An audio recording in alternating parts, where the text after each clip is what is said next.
Hello friends, आप सभी का स्वागत करते हैं हमारे चैनल ज्योति फन ब्लॉग पर। तो आप सब देख रहे हैं नफरत से मोहब्बत भाग 18। इससे पहले इस कहानी के 17 भाग अपलोड हो चुके हैं चैनल पर। अगर आप सबने नहीं पढ़ा है तो ज़रूर पढ़ लीजिएगा। तो चलिए फ्रेंड, स्टार्ट करते हैं अपनी आज की कहानी। अब तक आप सबने पढ़ा था।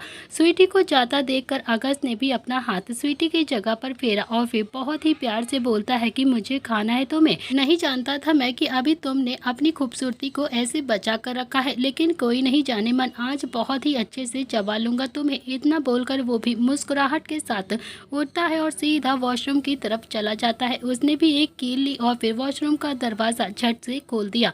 अब देखते हैं आगे इस कहानी में क्या होता है। इधर स्वीटी ने भी देखा कि अगस्त धीरे धीरे अब उसके पास में ही आ रहा है, तो वो भी एकदम से पलट कर थोड़ा सा गुस्से से बोलती है कि अब मुझे वॉशरूम भी नहीं जाने दोगे क्या? यहाँ भी मेरा पीछा करोगे तुम? ये सुनकर तो अगस्त ने भी मुस्कुरा दिया और बोला कि बेबी, मैं बस ये बताने के लिए आया था कि आज मैं ऑफिस नहीं जाने वाला हूँ। आज पूरा दिन तुम्हारे साथ ही रहना चाहता हूँ। मैं तुम्हारे साथ हर चीज़ करना चाहता हूँ। मैं कुछ स्पेशल करना है तुम्हारे साथ आज मुझे। ये सुनकर तो स्वीटी भी बिना अगस्त की तरफ देखे बोलती है कि हाँ, अभी रात भर तो मुझे कम नोचा है क्या तुमने, जो अभी भी तुम्हारा मन नहीं भरा है? ये सुनकर तो अगस्त ने भी अब स्वीटी की तरफ देखा और उसके ब्रेस्ट पर अपना हाथ रखकर बोला कि अभी तक तो तुमने मुझे खुद को अच्छे से देखने भी नहीं दिया है। ये सुनकर तो स्वीटी ने भी अब अपना मुंह दूसरी तरफ फेर लिया और बोली कि अब क्या नया तरीका सोचा है तुमने मेरे साथ करने के लिए? अगस्त ने भी स्वीटी के होंठों पर किस कर लिया और बोला कि कब समझोगी तुम मुझे? कब समझ में आएगा तुम्हें मेरे दिल की फीलिंग को कि हर पल तुम्हारे बारे में ही तो सोचता रहता हूँ मैं। इतना बोलकर अगस्त वहाँ से चला गया और इधर अचंत भी अब खनक को किस किए जा रहा था और अब तक तो उसने उसके सारे कपड़े उतार दिए थे, बस उसकी बॉडी पर अंडरगारमेंट से ही रह गए थे और अचंत भी अब उसे उतारने ही जा रहा था कि तभी खनक ने भी अचंत का हाथ पकड़ लिया और फिर धीरे से बोलती है कि अचंत प्लीज़ प्लीज़ मुझे कॉलेज जाना है अभी के अभी, और आपने कहा भी था ना कि आप आगे नहीं बढ़ेंगे, आपने मुझसे प्रॉमिस किया था। ये सुनकर तो अचंत भी अब अपने सेंस में वापस आया और फिर खनक के ऊपर से उठ जाता है। थोड़े वक्त में ही खनक भी अब तैयार हो गई थी और फिर वो बोलती है कि कल से मैं यहाँ पर नहीं आऊँगी। यह सुनकर तो अचंत ने भी अब खनक को कमर से पकड़ लिया और फिर थोड़ा सा सैड आवाज़ में बोलता है कि अगर तुम नहीं आई ना तो फिर पता नहीं मैं क्या करूँगा।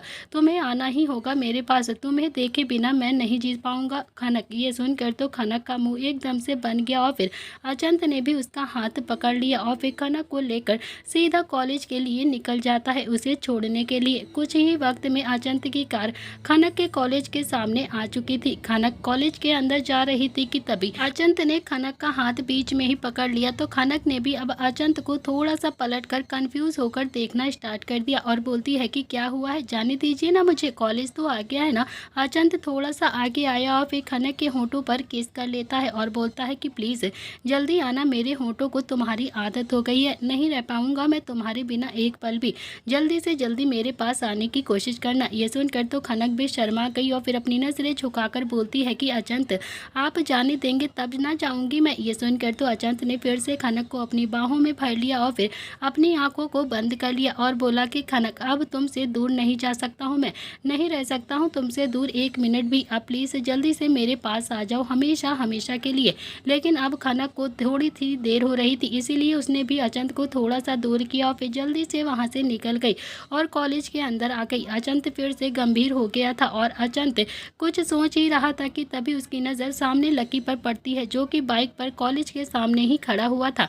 यह देखकर तो अचंत ने भी अभी लकी को कॉल किया, तो लकी ने भी जल्दी से कॉल रिसीव किया और बोला कि हाँ हाँ एएसएस कुछ काम था क्या? ये सुनकर तो लकी एकदम से घबरा गया और फिर बोलता है कि वो एएसएस, मैं अचंत एक रौबदार आवाज़ में बोलता है कि तन्वी से मिलने के लिए कॉलेज में आए हो ना तुम?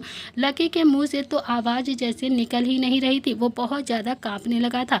तभी अचंत फिर से गुस्से से बोला कि ये लड़की के चक्कर से बाहर आ जाओ तुम लकी, और हाँ काम पर लग जाओ, समझे तुम? वो 5 आदमी मुझे जल्द से जल्द चाहिए जो खनक तक पहुंच सकते हैं। जब तक हमारी शादी ना हो जाए तब तक वो उसके पास नहीं पहुंच सकते हैं, उसके बाद तो कोई भी फर्क नहीं पड़ता है मुझे। इतना बोलकर अचंत ने भी कॉल को कट कर दिया और फिर सामने देखने लगता है। इधर लकी ने भी तन्वी को एक नज़र देखा और फिर वहाँ से चुपचाप से निकल जाता है। आज कॉलेज का हाफ डे हुआ था और खनक भी घर जाने की बजाय सीधा अचंत से मिलने के लिए उसके मेंशन के लिए चली चली गई थी क्योंकि उसे स्वीटी से भी मिलना था और एक बार अचंत से भी मिलना था जो उसे स्वीटी से मिला सकता था। इधर अगस्त भी अब स्वीटी के सामने एक ड्रेस लेकर खड़ा हुआ था। स्वीटी बहुत ही ज्यादा शॉक्ड होकर अगस्त को देख रही थी। उसे तो अपनी आंखों पर यकीन ही नहीं था कि अगस्त उसके लिए ऐसी ड्रेस लेकर भी आ सकता है। अगस्त ने सारे नौकरों को हॉलीडे पे भेज दिया था और पूरा विला अंदर से बंद कर दिया था। कहीं से कोई लाइट भी नहीं आ रही थी, सिर्फ विला की एक हल्की सी पीली सी लाइट हल्के हल्के से जल रही थी। और आज अगस्त ने भी लंच पहले ही बनवा दिया था, सारे कमरे भी ऑफ करवा दिए थे। अगस्त ने पूरी तरह से विला खाली हो गया था और स्वीटी को ड्रेस वो देकर मुस्कुरा रहा था कि तभी स्वीटी भी घिन भरी नजरों से उसे देखते हुए बोलती है कि लाए ही क्यों हो तुम, कह देते ना कि तुम्हें बिना कपड़ों के ही मुझे देखना है तो मैं ऐसे ही आ जाती, ये कपड़े पहनने से अच्छा है कि मैं पहनी हुई ना इन्हें। ये सुनकर तो अगस्त भी अब स्वीटी की बॉडी को स्कैन करते हुए बोला कि बेबी उसमें वो मज़ा नहीं है जो इसमें है, समझे तुम। और फिर स्वीटी के और भी ज़्यादा करीब आकर प्यार से बोलता है कि बेबी प्लीज़ लेट नहीं करना है, मुझे ना बिल्कुल भी लेट नहीं पसंद है और पहन लो ना तुम्हारे लिए ही तो लाया है, क्योंकि अगर तुम नहीं पहनोगी ना तो फिर। ये सुनकर तो स्वीटी बोलती है कि पता है क्या करोगे, मैं कर भी क्या सकती हूँ तुम्हारे साथ, तुमने मेरी बॉडी को एक भी कोना छोड़ा है क्या, मैं किस लिए ये सब कुछ नाटक करूँ, कोई नाटक नहीं करना है मुझे तुम्हारे सामने। इतना बोलकर स्वीटी भी उस ड्रेस को लेती है और सीधा वॉशरूम के अंदर चली गई और अगस्त के फेस पर तो एक बड़ी सी मुस्कान आ जाती है।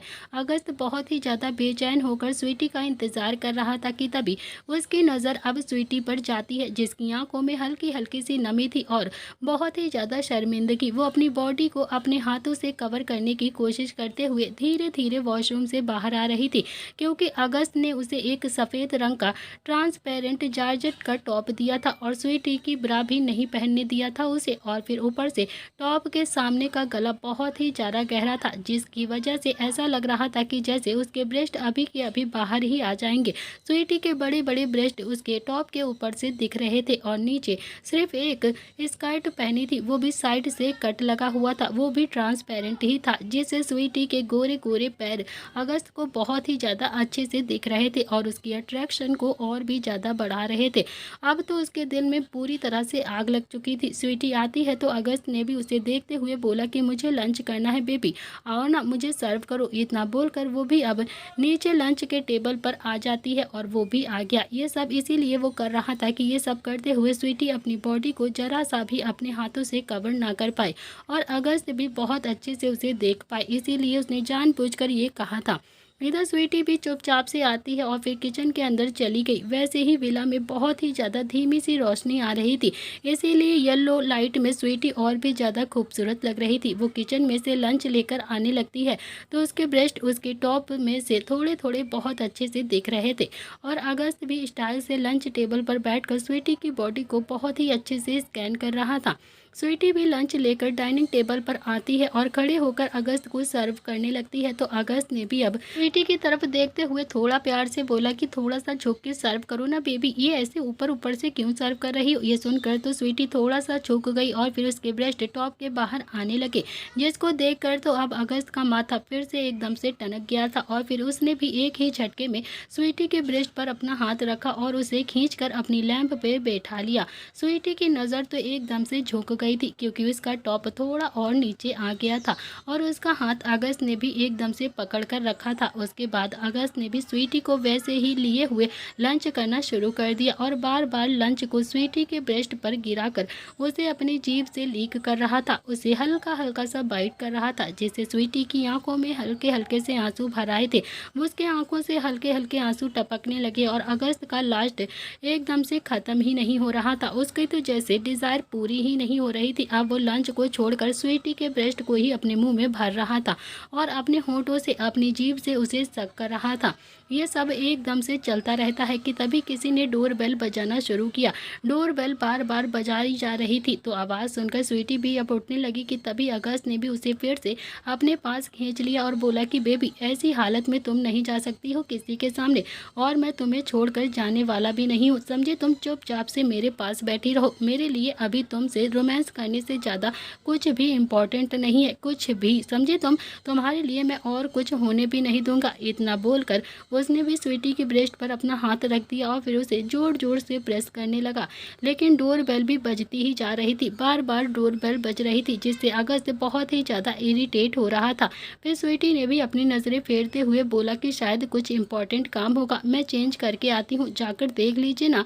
ये सुनकर तो अगस्त ने भी अब स्वीटी की कमर को पकड़कर उसे पीछे से अपनी गोद में खींच लिया और बोला कि जान, कहाँ जा रही हो तुम? अभी तो तुम्हें टच करना शुरू किया है मैंने। स्वीटी थोड़ा सा गुस्से से बोलती है कि और जो बाहर खड़ा है उसका क्या जो बार बार इतनी देर से बेल बजा रहा है, उसको भी तो जाकर देखना चाहिए ना कि कौन है। ये सुनकर तो अगस्त भी अब उसके होंठों पर एक सॉफ्ट सी किस करके बोलता है कि गुस्सा क्यों करती हो डार्लिंग, इतना ज़्यादा गुस्सा ठीक नहीं है। जा रहा हूँ ना देखने, तुम्हारे कहने से। तुम ना रूम में जाओ, क्योंकि मैं नहीं चाहता हूँ कि कोई ताक झांक करे तुम्हारे, हल्का सा भी तुम्हें देख पाए। मुझे ना बिल्कुल नहीं पसंद है कि मेरे अलावा तुम्हें कोई टच करे। हाँ, रूम में ऐसे ही रहना, चेंज मत करना, चेंज करने की हिम्मत तो करना ही मत तुम। ये सुनकर तो स्वीटी भी उठ गई और फिर खुद को अपने हाथों से कवर करके वहाँ से जाने लगी कि तभी अगस्त ने फिर से उसे अपनी तरफ खींच लिया और बोला कि डार्लिंग, रूम में मैं तुम्हें छोड़ देता हूँ ना, क्योंकि तुम इतनी सारी खूबसूरती लेकर ऐसे चल नहीं पाओगी, तुम्हारी खूबसूरती ना जमीन पर गिर जाएगी, इसीलिए मैं तुम्हें खुद छोड़कर आऊँगा तुम्हारी खूबसूरती के साथ। स्वीटी का गुस्सा तो एकदम से बढ़ता जा रहा था,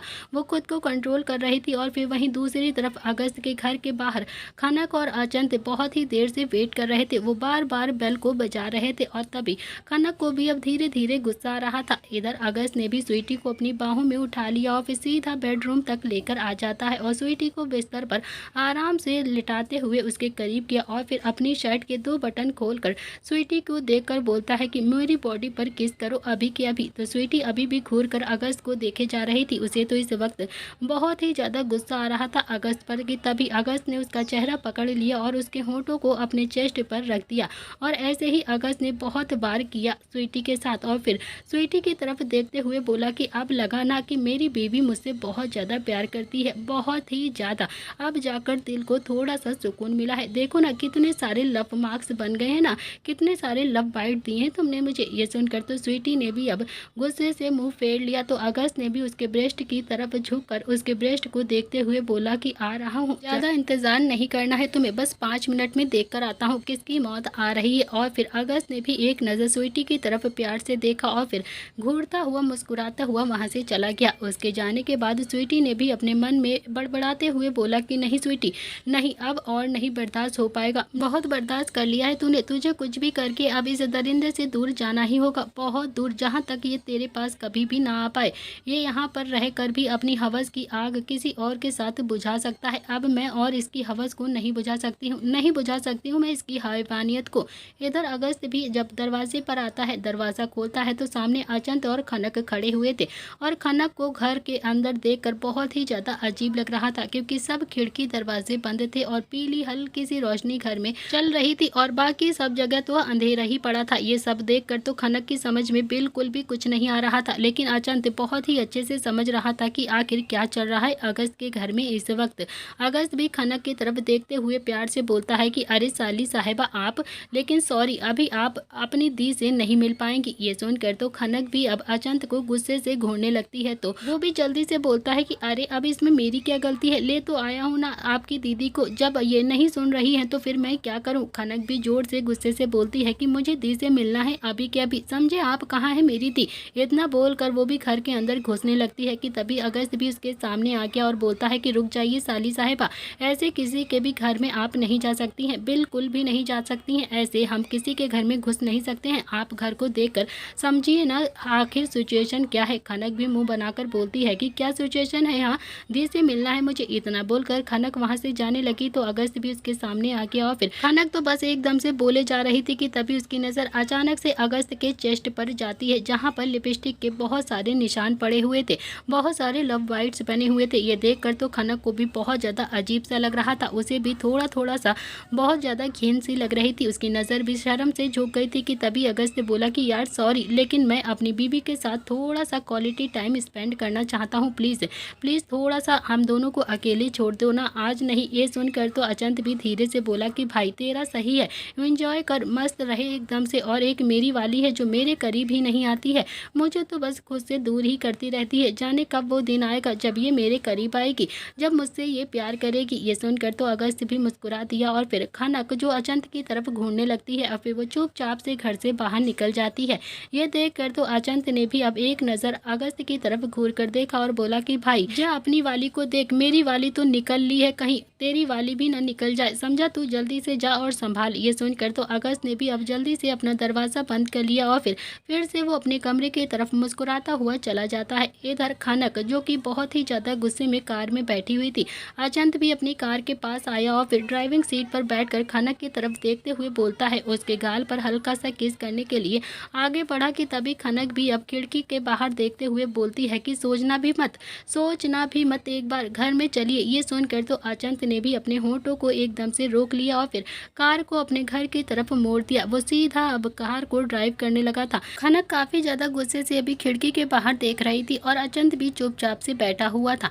इधर एएसएस मेंशन में इस वक्त अचंत खनक को लेकर अपने घर आया तो खनक बोलती है कि आपको मेरे घर चलना था ना, यहाँ पर क्यों लेकर आए। तो अचंत भी उसे अपनी बाहों में उठाकर बोला कि चली जाओ ना, चली जाना बाद में, और फिर पहले कुछ वक्त मेरे साथ तो रह लो ना। ये सुनकर तो खनक भी थोड़ा सा परेशान होकर बोलती है कि लेकिन ऐसे अगर माँ ने देख लिया तो फिर।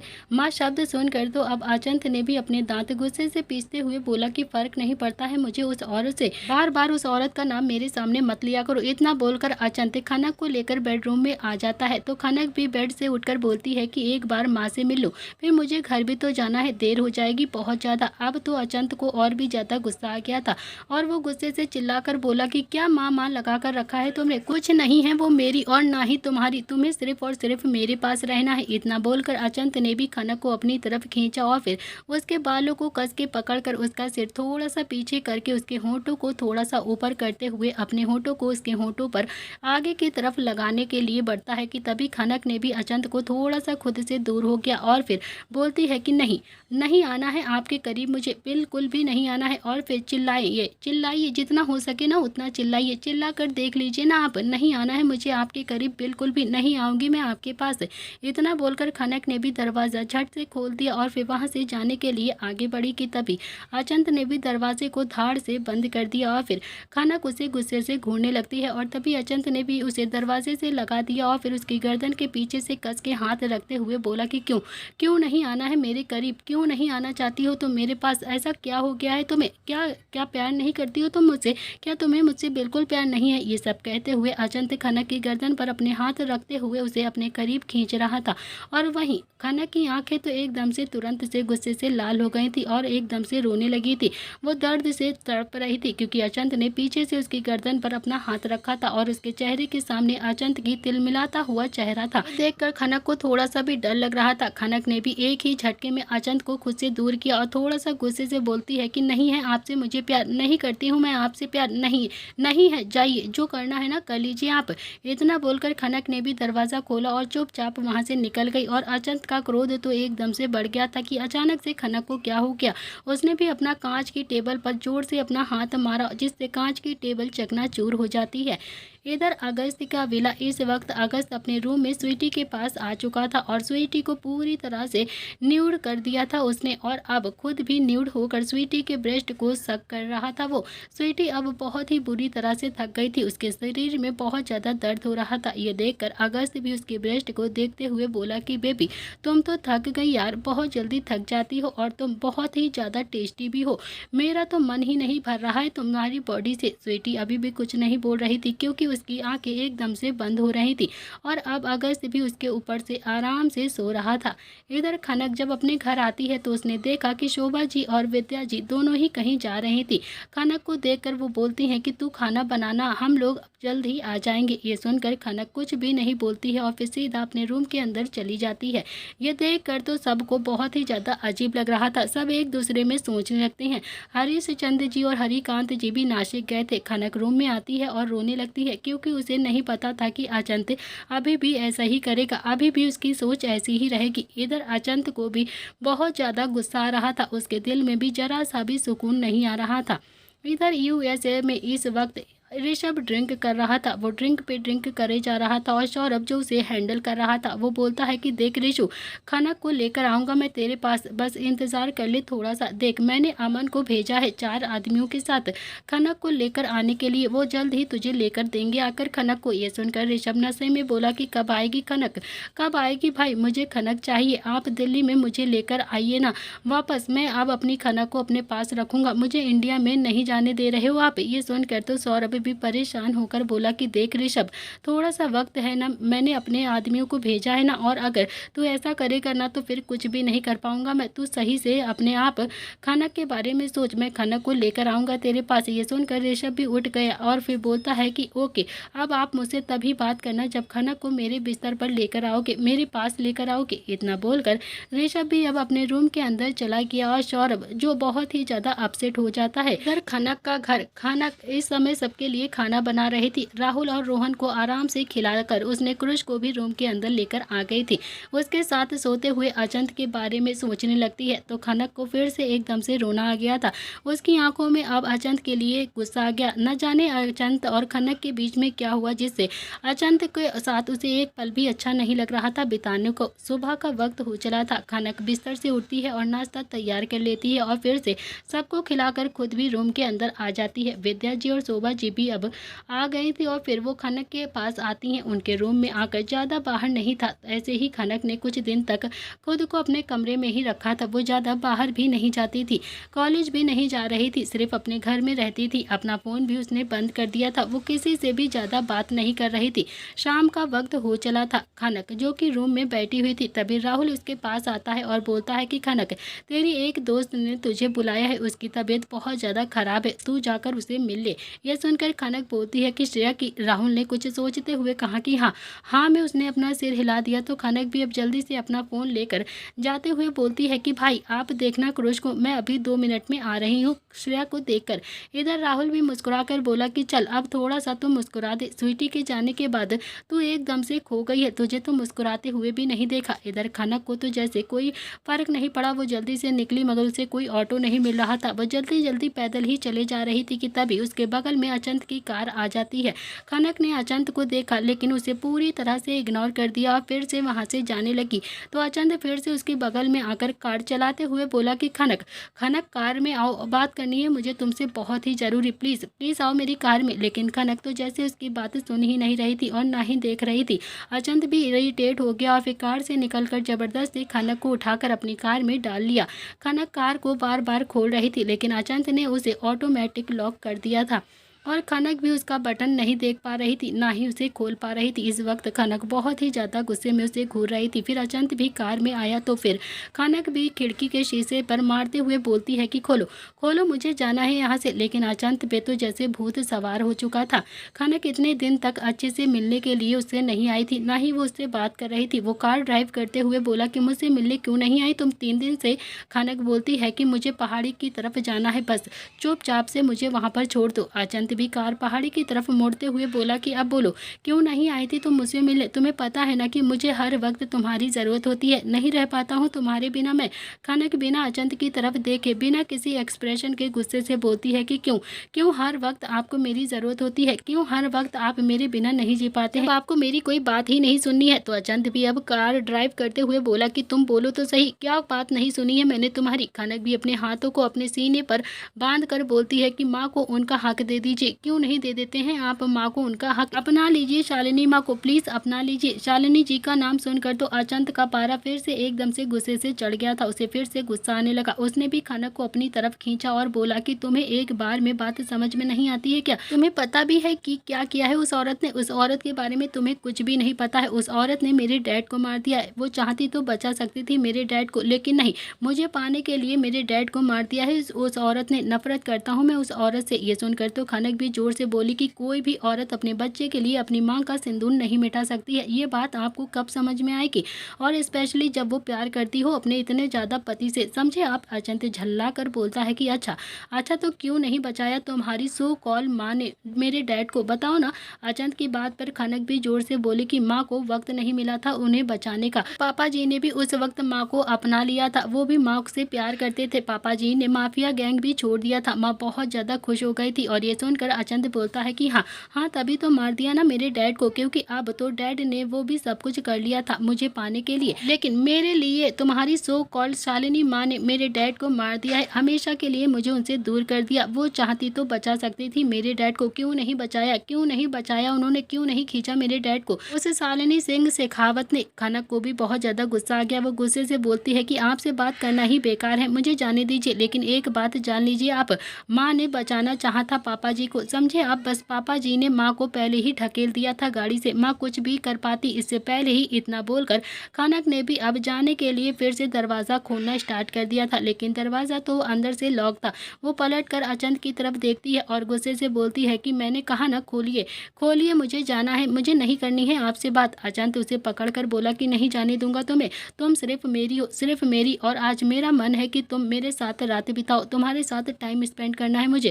खनक जबरदस्ती करने लगती है तो अचंत ने भी उसे पकड़ लिया और फिर खनक को कोई भी बटन नहीं दिख रहा था, वो अचंत की तरफ से जबरदस्ती करने की कोशिश करने लगती है, लेकिन अचंत भी बार बार उसे सीट की तरफ बार बार पीछे की तरफ कर रहा था। और इधर पहाड़ी और खाई के बीच में उन दोनों की ही कार आ चुकी थी, लेकिन खनक को तो जैसे कुछ दिख ही नहीं रहा था, वो बस अचंत से ही लड़े जा रही थी। वो बार बार जबरदस्ती कर रही थी बटन खोलने के लिए, दोनों की ही एकदम से छीना झपटी चल रही थी कि तभी खनक की नज़र सामने पहाड़ी पर जाती है जो कि खार काई की तरफ जा रही थी। और ये देखकर खनक ने जल्दी से देखा तो स्टीयरिंग के पास एक बटन था। खनक ने उसे प्रेस कर दिया और जोर से बोली कि अचंत बचाओ, क्योंकि कार तो अब खाई में जा चुकी थी, लेकिन खनक ने जाते जाते अचंत को बचा लिया था। उसने कार से अचंत को पीछे की तरफ धक्का दे दिया था और पहाड़ी के पास गिरा हुआ अचंत, जो कि अभी खनक को देख रहा था, क्योंकि खनक ने जब बटन प्रेस किया था तो सच में दोनों ही तरफ का दरवाजा खुल गया था, लेकिन खनक ने पहले ही अचंत को बचाया और फिर जब तक वो जंप करती कार खाई में चली गई थी और अचंत उसे देखे जा रहा था।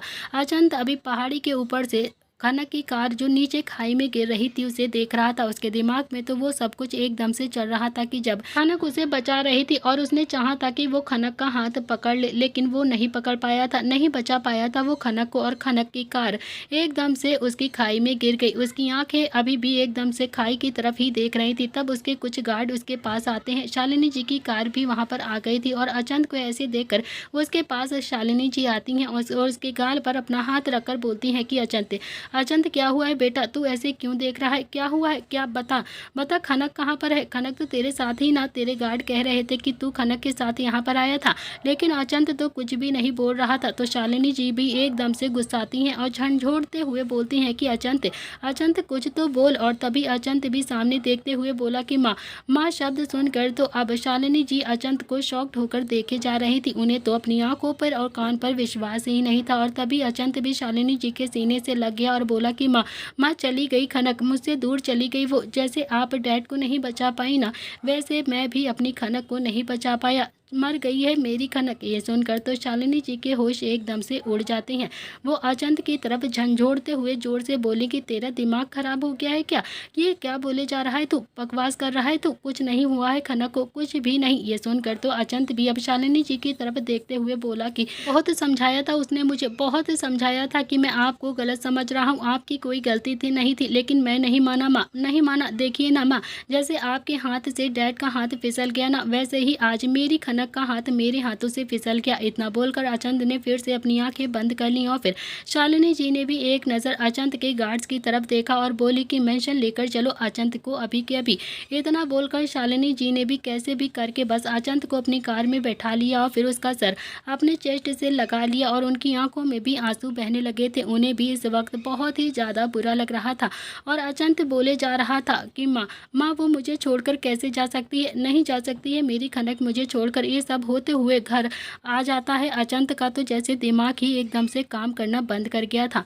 सुबह का वक्त, अगस्त का विला। इस वक्त अगस्त स्वीटी के ऊपर था और आज भी वो आराम से सोया हुआ था और तभी उसकी आंखें खुलती हैं। उसने सामने स्वीटी का चेहरा देखकर उसके चेहरे पर एक मुस्कान आ जाती है। उसने भी अपने होठों को आगे बढ़ाकर स्वीटी के होठों पर रखा और उसे किस करके बहुत ही प्यार से बोलता है कि good morning my love, good morning my baby. सच में सोती हुए भी तुम कितनी ज़्यादा चमकती हो, कितना ज़्यादा सुंदर हो तुम। ये सुनकर तो स्वीटी की आंखें भी खुल जाती हैं। उसने भी अपना चेहरा दूसरी तरफ करा और फिर बोली कि हटो, मुझे जाना है और तुम्हें भी ना आज ऑफिस जाना है। 2 दिन हो गए हैं तुम ऑफिस नहीं गए हो। ये सुनकर तो अब अगस्त भी उसे देखते हुए मुस्कुरा कर बोलता है कि क्या करूं बेबी, इतनी खूबसूरत बीवी है मेरी, समझ में ही नहीं आता है कि कितना प्यार कर लूं मैं तुम्हें। ये सुनकर तो स्वीटी ने भी उसे ढकेल दिया और जल्दी से वॉशरूम के अंदर चली जाती है। तो अगस्त भी उठता है और फिर अपने कपड़ों को पहनने लगता है और फिर वो बोलता है कि यार एक दिन अब तुम्हारे साथ शावर भी लेना है, मुझे बहुत ज़्यादा तड़प रहा हूँ तुम्हारे साथ शावर लेने के लिए।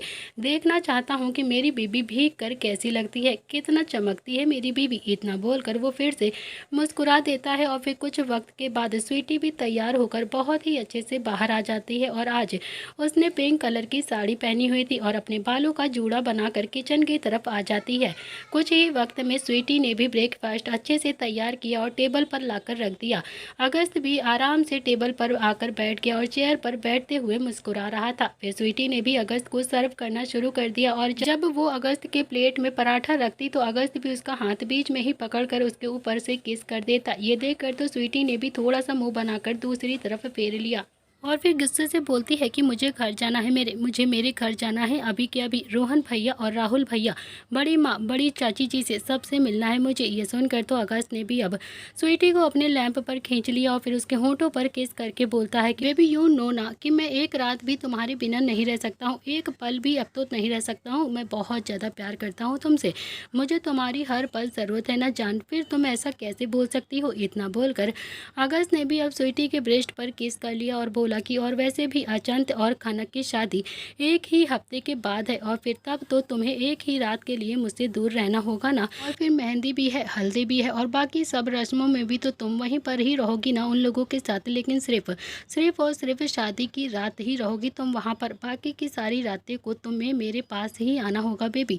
मैं तुमसे एक पल भी नहीं दूर रह पाऊंगा। तो सोचो ना कि तुम्हें मैं एक रात के लिए खुद से कैसे दूर करने वाला हूँ।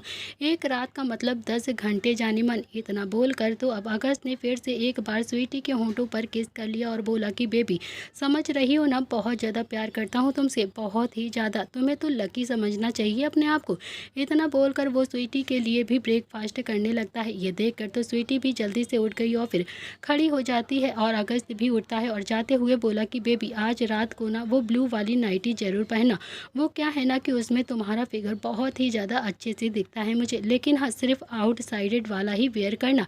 यह सुनकर तो स्वीटी ने भी बहुत ही ज़्यादा गुस्से से अगस्त को घूर कर देखा और फिर अगस्त ने भी अपनी एक तिरछी मुस्कुराहट के साथ एक ब्लिंक आंख करके उसे मुस्कुरा कर देखा और फिर सीधा ऑफिस के लिए निकल जाता है। इधर इस वक्त एएसएस का मेंशन अचंत उठता है तो शालिनी जी उसके सामने खड़ी हुई थी। वो बोलती हैं कि तू तैयार हो जा। इतना बोलकर शालिनी जी भी वहाँ से जाने लगी, लेकिन तभी अचंत उनके पास आ गया और फिर उनके सामने अपने घुटनों के बल बैठकर शालिनी जी की कमर को पकड़कर उनके सीने से लगकर बोलता है कि माँ शायद मैंने आपके साथ जो कुछ भी किया है इसीलिए मेरे साथ भी ये सब कुछ हो रहा है। शायद मेरी ही कर्मों की सजा मुझे मिल रही है कि मेरी खनक आज मुझसे दूर हो गई है। शालिनी जी भी अपनी नम आंखों से अचंत की तरफ देखती हैं और फिर खुद से थोड़ा सा दूर करके बोलती हैं कि तू तैयार हो जा और तेरे साथ कुछ भी गलत नहीं होगा बेटा, कुछ भी नहीं, भगवान जी कभी भी तेरे साथ गलत नहीं कर सकते हैं। इतना बोलकर शालिनी जी भी अब जल्दी से वहाँ से निकल जाती हैं। इधर अचंत को तो जैसे खुद पर बहुत ही ज़्यादा गुस्सा आ रहा था और खुद से ही नफरत होने लगी थी।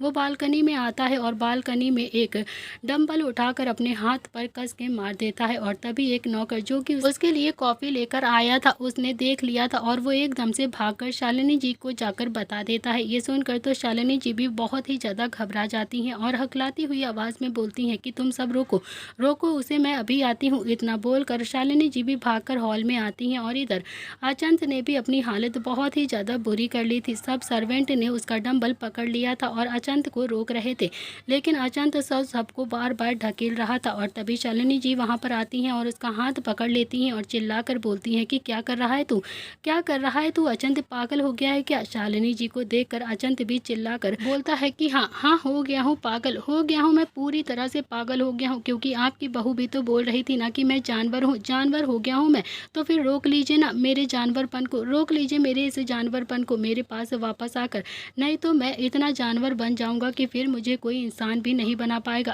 बोल दो अपनी बहू से कि रोक ले आकर मुझे, आप प्लीज़ जाइए ना, नहीं तो ये डंबल हाथ पे नहीं सिर पर मार लूँगा मैं अपने। ये सुनकर तो शालिनी जी की भी आंखें एकदम से आंसुओं से भर आती हैं और उन्होंने भी अपने कदम पीछे खींच लिए और फिर अचंत ने फिर से पागलपन करना शुरू कर दिया। वो फिर से खुद को मारते हुए बोला कि क्यों गई तुम मुझे छोड़कर, क्यों गई? जानती थी ना कि मैं एक पल भी नहीं रह पाऊंगा तुम्हारे बिना। मैं जानवर हूँ, दरिंदा हूँ, पापी हूँ। और तभी अचंत का हाथ फिर से किसी ने आकर पकड़ लिया। वो जोर से बोला कि माँ प्लीज़ छोड़ दीजिए, मैं नहीं तो अपने सिर पर मार लूँगा, जान दे दूँगा मैं अपनी। लेकिन उसका हाथ छूट ही नहीं रहा था कि तभी अचंत ने भी पलटकर शालिनी जी को दूर करना चाहा। लेकिन जैसे ही वो पलटा वो एकदम से शॉक्ड हो गया था। खनक ने उसका हाथ पकड़ कर रखा था और वो बहुत ही ज़्यादा गुस्से में उसे देखे जा रही थी। खनक को तो देखकर अचंत की आंखों में एकदम से चमक आ जाती है और चेहरे पर खुशी आ जाती है। उसने खनक को कमर से पकड़ा और फिर उसे अपने चेस्ट से लगा लिया, जिससे खनक के हाथ अचंत के चेस्ट पर चले गए। अचंत की बॉडी में खनक की गोरी गोरी बॉडी एकदम से दबी हुई थी और तभी अचंत ने भी एक ही झटके में खनक को एकदम से दीवार से लगा दिया और उसके होंठों पर अपने होंठ रखकर उसे किस करने लगा। खनक अचंत को दूर कर रही थी, इसीलिए अचंत ने भी उसके दोनों ही हाथों को कस के पकड़कर दीवार से लगा दिया और फिर से अपने होंठों से खनक के निचले होंठों को दबाने लगा। इधर शालिनी जी ने भी जब ये देखा तो वो भी जल्दी से पलट गई और फिर अपने मन में बोलती हैं कि मेरा बेटा पागल हो गया है, बिल्कुल पागल, अभी यहाँ से जाना ही ठीक होगा मुझे। और फिर इधर अब अचंत भी खनक के मुंह से अपनी जीभ को एंटर करने की कोशिश कर रहा था और खनक ने भी उसे बार बार खुद से दूर करना स्टार्ट किया। बार बार वो उसे खुद से दूर कर रही थी।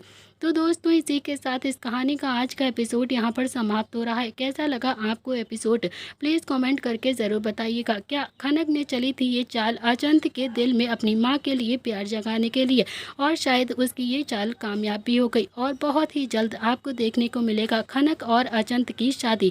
देखना बिल्कुल भी मत भूलिएगा।